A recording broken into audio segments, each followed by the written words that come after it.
It's a Tuesday, 9:14 a.m. You're sitting at your own kitchen table in a t-shirt, and there is nowhere you are supposed to be. This is the part nobody warns you about. Not the money, the silence.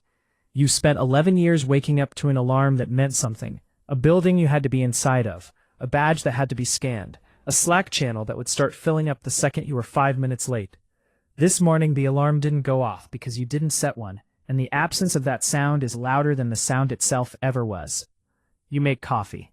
You drink it slowly, which is its own small rebellion, because slow coffee was never something the old version of you had time for. You look at your phone. No calendar invites, no unread messages with red exclamation points. Just a text from your sister, asking if you want to get lunch sometime this week, any day, because apparently you have all of them now.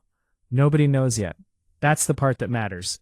To everyone who isn't your accountant, you are still just a guy with a normal job, slightly between things, figuring out a transition. Nobody has any idea that the transition already happened 3 days ago, quietly, the way most of the important things in your life have happened. You didn't get here by luck.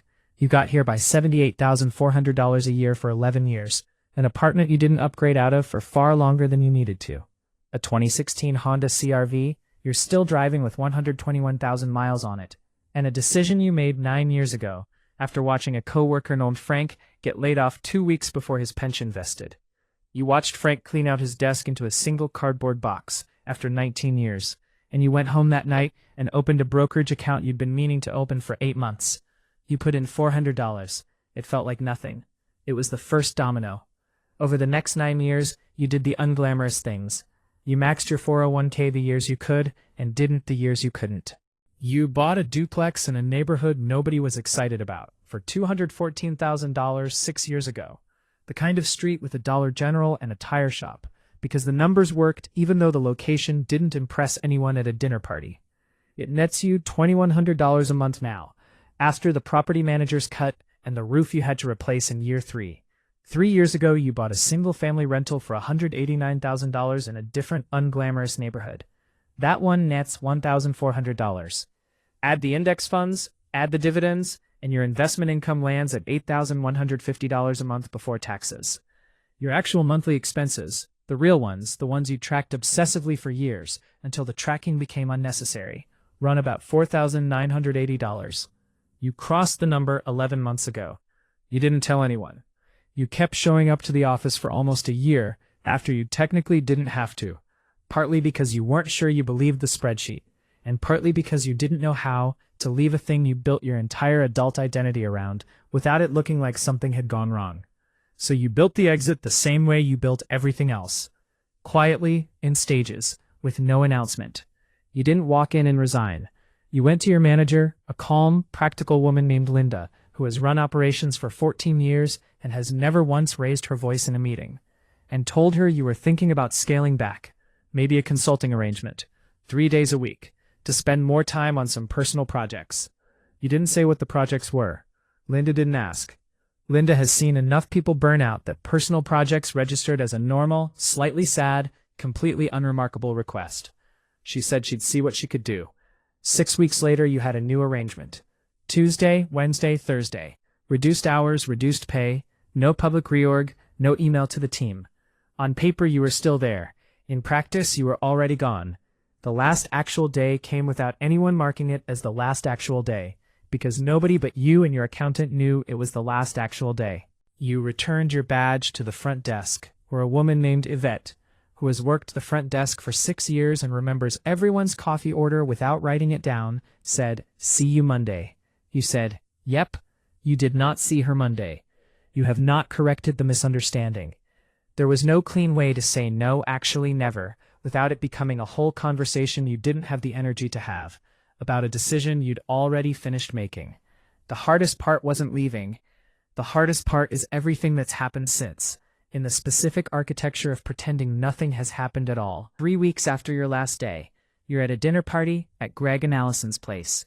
The kind of gathering where everyone brings a bottle of wine that costs slightly more than they'd normally spend and pretends it was nothing. A man named Kevin, who you've met maybe twice, asks the question everyone eventually asks. So what do you do? You've rehearsed this the way you used to rehearse performance reviews. Still doing some consulting work in logistics.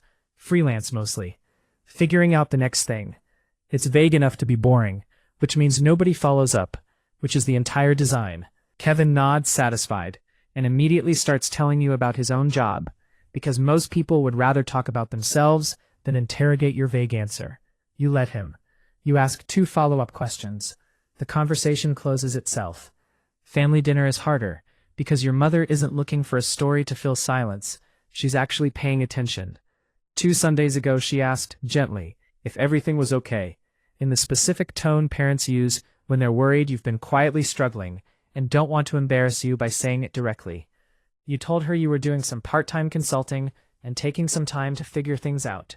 She nodded slowly, in the way that means she's filing the information somewhere to worry about later.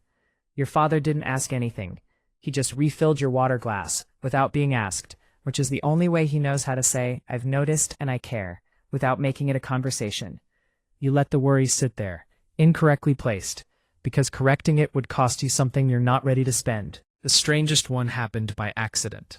On a Tuesday morning at 10:40, at a coffee shop 2 blocks from your old office. A woman named Sarah, who sat 1 row over from you for 6 years and used to organize the office's terrible Secret Santa every December, spotted you in line. Her face did the thing faces do when they're recalculating something. Wait, are you not at the office today? You said something about a flexible schedule now. Her eyebrows did a small, specific thing, the look of someone updating a file in real time, deciding silently that something must have happened, a layoff maybe, something unfortunate she shouldn't ask about directly. You didn't correct her. You let her walk away holding a slightly sad, slightly wrong story about you, because the true story would have taken 20 minutes and an explanation of net worth you had no interest in giving a woman whose biggest contribution to your life was a white elephant gift exchange. This is the camouflage. Not lying exactly, just declining to correct the version of you that's easiest for other people to file away without asking more questions. The thing nobody prepares you for is what happens internally, while all of this is going on externally, and it isn't what you expected. You thought freedom would feel like relief, pure and uncomplicated, the way it looks in the spreadsheet projections you ran 100 times before you actually crossed the number. It does feel like that, some days.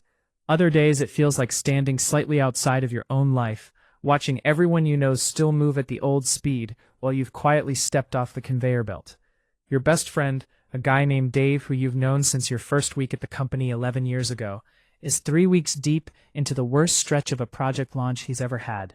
You meet him for lunch on a Wednesday. You have unlimited Wednesdays now. He has exactly 1 hour, and he looks like he hasn't slept in days, talking fast about a client escalation, a board presentation, a director who keeps moving the deadline closer instead of further away.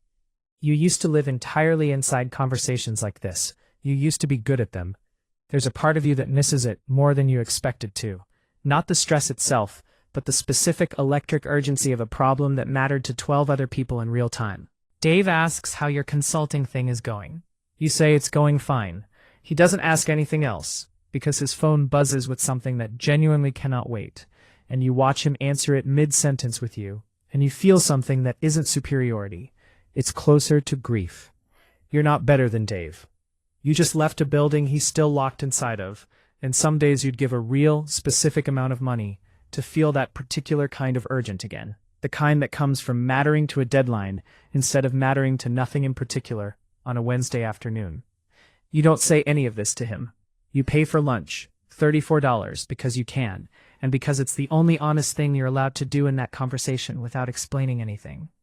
The first large purchase almost gave the whole thing away, and it taught you something about restraint you hadn't fully understood before. 9 months after your last real day at the office, you decided you could finally upgrade the Honda. The obvious move, with the numbers where they are, would have been something that actually matched your net worth. And you sat in a dealership for 40 minutes, test driving something well beyond what made sense for the story you were telling everyone. You didn't buy it. A car like that, appearing the same season you quietly stopped going into an office, was the kind of detail that would force a conversation you weren't ready to have.